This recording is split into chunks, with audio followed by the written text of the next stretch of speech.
Analisis laporan keuangan dari buku segamanya, chapter 9 mengenai analisis aktivitas operasi. Analisis aktivitas operasi ini bicara mengenai pengukuran laba atau pengukuran pendapatan. Pengukuran pendapatan dibedakan menjadi pengukuran pendapatan sifatnya pendapatan ekonomi dan pendapatan permanen. Pendapatan ekonomi itu sama dengan arus kas bersih ditambah perubahan nilai sekarang ditambah arus kas masa depan, termasuk komponen yang berulang dan tidak berulang. Pendapatan permanen biasanya merupakan yang sifatnya berkelanjutan atau di sini akan stabil terjadi terus-menerus dalam satu perusahaan. Fokusnya untuk jangka panjang dan semakin bertambah besar nilai laba permanen, berarti nilai perusahaan itu akan semakin tinggi. Atau semakin besar pendapatan permanen, berarti nilai perusahaan semakin tinggi. Jadi secara konsep ini dasarnya adalah akrual. Pendapatan akuntansi terdiri dari komponen permanen, tadi yang paling penting, yang bisa berulang dan bertahan tanpa batas waktu, yang sementara atau temporary, yang tidak berulang dan memang tidak berpotensi untuk terjadi atau bertahan. Sedangkan yang tidak relevan ini terjadi akibat distorsi ekonomi. Distorsi ekonomi adalah kesalahan pada akuntansi, maksudnya distorsi pada akuntansi. Sedangkan untuk pengukuran pendapatan di sini, pendapatan itu selalu secara positif disebut keuntungan, tapi ada juga negatifnya biaya atau kerugian. Jadi pendapatan atau keuntungan, biaya dan kerugian. Ya, dua komponen utama.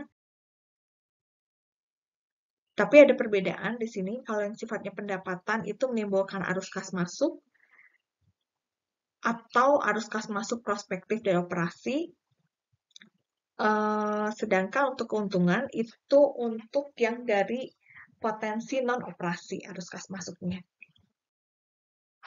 Demikian pun biaya itu kebalikannya, menyebabkan potensi arus kas keluar atau prospektif ya, yang sifatnya prospektif dari kejadian masa lalu dan dari kegiatan operasi. Tapi non-operasi arus kas keluar atau penurunan aset bersih itu namanya kerugian.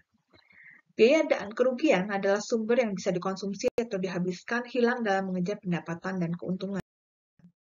Ada dua dimensi pendapatan utama, yaitu operasi versus tidak beroperasi, berulang dan versus tidak berulang. Ini untuk memisahkan komponen permanen dan sementara.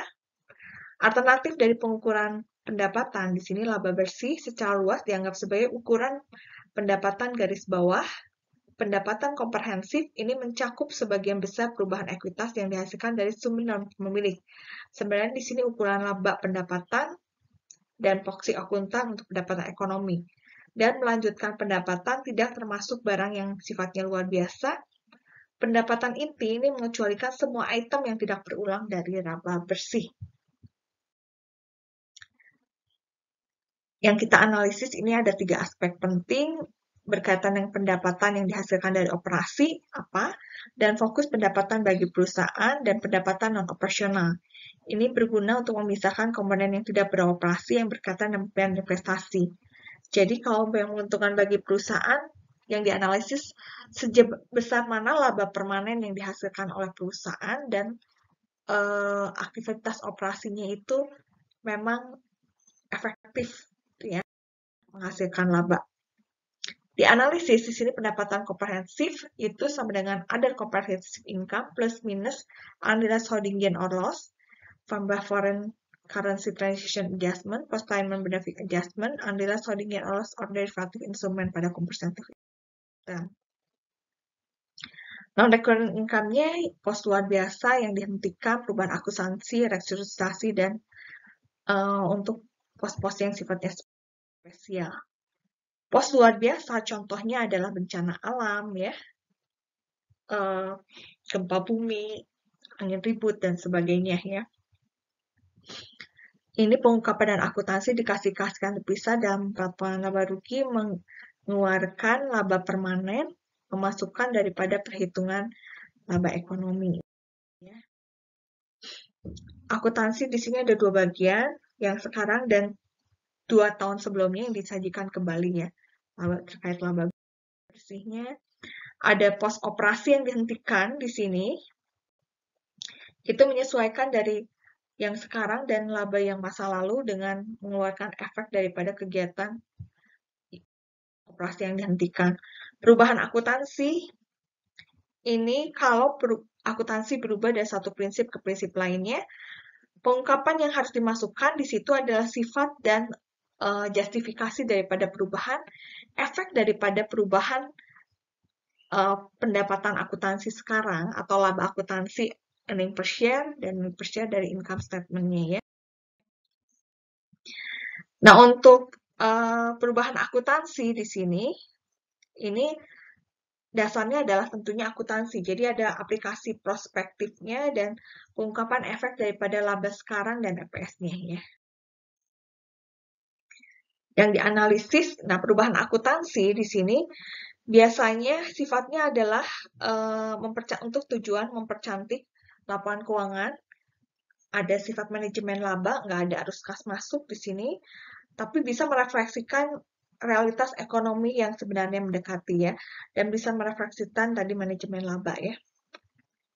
Ini jadi ada berdampak pada laba ekonomi dan laba permanen. Untuk pos spesial di sini yang kegiatannya tidak biasa atau jarang terjadi ya. Contohnya penurunan dari permintaan aset, ada tantangan teknologi, perubahan dari strategi perusahaan, dan yang lainnya. Yang harus di-impairment, melaporkan mana yang lebih rendah antara pasar dan biaya, dan pengungkapan untuk biaya bagaimana mencatat, dan dilakukan perencanaan, dan sifatnya lebih konservatif. Contoh daripada perubahan, di sini extensive reorganization, divestasi business unit, menghilangkan kontrak dan joint venture, menghentikan lini produk, worker placement, manajemen turnover, dan sebagainya ya. Earning management dengan biaya yang spesial, biaya spesial biasanya menimbulkan kerugian dan harus ada perhatian khusus. Manajer termotivasi untuk mereklasifikasi daripada biaya operasi menjadi spesial one-time charge supaya dianggap kinerjanya masih efektif. Jadi kerugian ini hanya kerugian yang terjadi sesekali gitu ya. Refleksi itu akan memperendah biaya operasi dan mengestimasi overestimasi daripada nilai perusahaannya. Nah, untuk permanent income di sini merefleksikan profitabilitas dari perusahaan dalam situasi yang normal, sedangkan laba ekonomi itu merefleksikan dalam keseluruhan periode ya, termasuk special charge di dalamnya. Di sini memerlukan balance sheet adjustment untuk menganalisis special item. Pengakuan pendapatan kriterianya di sini aktivitas pendapatan substansi lengkap dan tidak signifikan menambah effort yang diperlukan, risiko kepemilikan dibayar, normally meningkatkan cash, transaksinya di sini sifatnya independen, tidak ada subjek untuk revokasi. Ya. Bagaimana hak untuk pendapatan dan pengembalian terjadi ya, unearned liability. Yang harus dinilai penting penilaian perusahaan, akuntansi berdasarkan kontrak. Jadi di sini yang dianalisis itu adalah transaksinya dan sifat dan penagihannya ya. Bisa baca sendiri. Lalu biaya tangguhan. Biaya yang ditangguhkan ini adalah biaya yang sifatnya jumlahnya cukup besar, misalnya biaya R&D, biaya software, biaya interaktif antar industri dan biaya-biaya lainnya. Ya, sehingga dialokasi dan diamortisasi ya. Lalu untuk problem daripada biaya R&D di sini ketidakpastian yang tinggi. Jadi di sini harus ada biaya atau ada solusi alternatif biaya, misalnya biaya tangguhan itu tidak menghasilkan potensi pendapatan yang sesuai. Apakah dialokasi sebagai kerugian atau dihentikan ya. Software juga di sini ya. Mereka teknologinya tidak berwujud. Lalu untuk biaya daripada berkaitan dengan sumber daya alam ini ada yang full costing, ada yang successful effort. Full costing ini semua biaya daripada penggalian itu dimasukkan sebagai nilai aset tersebut, sedangkan successful effort hanya yang berhasil saja, yang tidak berhasil dialokasi sebagai kerugian. Lalu saham untuk karyawan, ESO, di sini opsi saham untuk peningkatan tunjangan karyawan, tapi meningkatkan loyalitas karyawan tujuannya. Ini ya, insentif, saran untuk mengenai pekerja berbakat dan giat, tidak melalui arus kas langsung, tidak memerlukan pencatatan biaya. Lalu di sini, jadi karyawan itu berhak membeli dalam harga tertentu sehingga ada istilah in the money dan out of the money. In the money kalau harga saham itu lebih tinggi daripada harga exercise di sini. Jadi untuk harga saham daripada karyawan itu disebut exercise price, sedangkan tangannya vesting date. Ketika harga saham lebih kecil daripada exercise price, out of the money. Ini ada beberapa manfaatnya di sini sehingga bisa menentukan eceran daripada laba yang diperoleh perusahaan dalam bentuk laba per saham dasar ya, atau EPS ya. EPS in the money sekuritas dilutif untuk memulai EPS yang diencerkan, off the money ada sekuritas anti dilutif dan tidak memulai EPS yang diecerkan seperti itu per lembarnya, dan menentukan biaya kompensasi, tentukan biaya SO yang diberikan, amortisasi selama periode vesting. Interest, kompensasi untuk penggunaan uang, kelebihan uang tunai dibayarkan di luar uang pokok yang dipinjam, karakteristik risiko pinjam, ditentukan suku bunga pokok dan waktunya. Jadi di sini rate-nya dan bunga pokok dan waktu ya.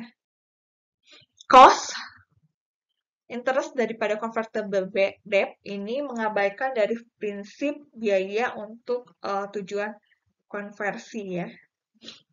Ini berulang rate dan tidak dijelaskan dalam tren pasar. Ini merubah risiko, tapi dengan semakin bertambahnya interest ini mempengaruhi nilai harga saham dan mempengaruhi diluted earning per share-nya. Lalu pajak pendapatan juga di sini perbedaan sementara ada taxable income, financial taxable income, ya, financial statement income yang kita pelajari di akuntansi keuangan menengah, diharapkan untuk membalikan di masa depan, terutama dalam sifat perbedaan waktu antara pajak dan akuntansi JP dan penyesuaian pajak tangguhan. Jenis dan jumlah perbedaan sementara, total kewajiban pajak tangguhan, ya berapa total aset pajak tangguhan dari setiap kredit pajak yang dibawa, mengurangi aset pajak tangguhan dengan tunjangan penilaian. Income tax analisisnya penyesuaian laporan keuangan, hadirkan penilaian aset dan kewajiban pajak tangguhan, meramalkan pendapatan masa depan dan arus kas, menganalisis perbedaan permanen dan sementara, menganalisis pendapatan dan kualitas sementara.